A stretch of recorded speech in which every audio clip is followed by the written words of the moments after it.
শেরপুরে ঘরে ফসল তোলার আগ মুহূর্তে টানা বৃষ্টি ও বৈরী আবহাওয়ায় ৫৫ হেক্টর জমির আমন ধান ও সবজির ক্ষেত ক্ষতিগ্রস্ত হয়েছে। বৃষ্টি ও ঝড়ো হাওয়ায় অনেক জমির ফসলের চারা হেলে পড়েছে, কোনো কোনো ক্ষেত তলিয়েও গেছে। এসব নিয়ে আর্থিক ক্ষতির সংখ্যা নিয়ে দিন কাটছে শেরপুরের কৃষকদের। অন্যদিকে কৃষি বিভাগ বলছে ক্ষতিগ্রস্ত কৃষকদের প্রণোদনা দেওয়া হবে। সহকর্মী জয়ন্তদের তথ্যচিত্রে বিস্তারিত প্রতিবেদন।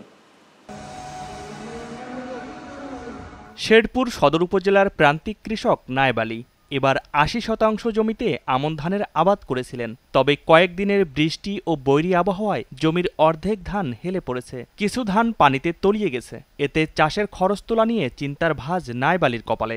আমারই তো মেলাখানি জমি নষ্ট করছে, এখন কি পয়সা কথা আছে, কি করবো, কাজটা গরু খাওয়াইতেছি, তাও গরিও খাওয়া চায় না।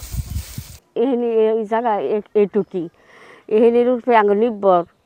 এরপরেও দুইবার পোকা মারা বীজ দিলাম, অনেক রিসের পরেও আল্লাহ পাকে যেহেনি রাখছে এহেনি ক্ষতি হয়ে গেছে গা, অনেক ধান পোড়ালাই ক্ষেত পড়ে গেছে গা। তার মতো একই অবস্থা জেলার অনেক কৃষকেরই। এই অস্বাভাবিক বৃষ্টিতে ফসল ঘরে তোলার আগেই ক্ষতির মুখে পড়েছেন কৃষকরা। একইভাবে সবজি চাষিরাও পড়েছেন ক্ষতির মুখে। আমার এই ক্ষেত্রে মনে করুন যে খরচ হয়েছে, মনে করুন যে প্রায় ১৫-১৬ হাজার টাকা খরচ হয়েছে। ধান একটা পাওয়া যাবো না, বৃষ্টিতে সব ডুবে গেছে গা। এটা কাটা কোনো ব্যবস্থা নাই। আমরা সরকারের কাছে ক্ষতিপূরণ চাইতেছি।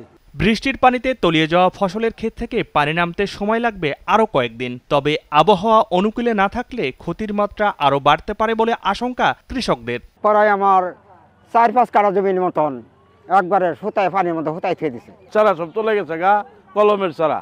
এরপরে যেটা চারা জ্বালাইছে ওটা নষ্ট হয়েছে, পচে গেছে তোলা। হঠাৎ আবার বৃষ্টি আসে তাহলে অনেক ক্ষতি আশঙ্কা দেখা যাবে আর কি। এদিকে কৃষি কর্মকর্তারা বলছেন ক্ষতিগ্রস্ত কৃষকদের তালিকা তৈরি করে প্রণোদনার আওতায় আনা হবে। বিগত ৩ দিনের বৃষ্টিতে আমাদের রূপা আমন ধানের শেরপুর জেলায় প্রায় ৩০ হেক্টর জমি রূপা আমন ধান শুয়ে পড়েছে। এছাড়া শাকসবজি এবং গুলালুর প্রায় ২৫ হেক্টর জমির আংশিক ক্ষতিগ্রস্ত হয়েছে। যদি আজকে থেকে আর বৃষ্টি না হয় তাহলে আর ক্ষয়ক্ষতির আশঙ্কা নেই। আর আমরা ইতিমধ্যে এটা প্রাথমিক প্রতিবেদন, আমরা ক্ষতিগ্রস্ত কৃষকদের তালিকা করার চেষ্টা করছি এবং যদি সামনে কোনো প্রণোদনা বা পুনর্বাসন আসে সেই ক্ষেত্রে যারা ক্ষতিগ্রস্ত কৃষক তাদেরকে অগ্রাধিকার প্রদান করা হবে। কৃষি বিভাগের তথ্য বলছে বৃষ্টিতে ৩০ হেক্টর জমির আমন আবাদ ও ২৫ হেক্টর জমির সবজির আবাদ ক্ষতিগ্রস্ত হয়েছে। কৃষকদের দাবি প্রকৃত ক্ষতির পরিমাণ আরও বেশি। শরীফুল ইসলাম, চ্যানেল 9।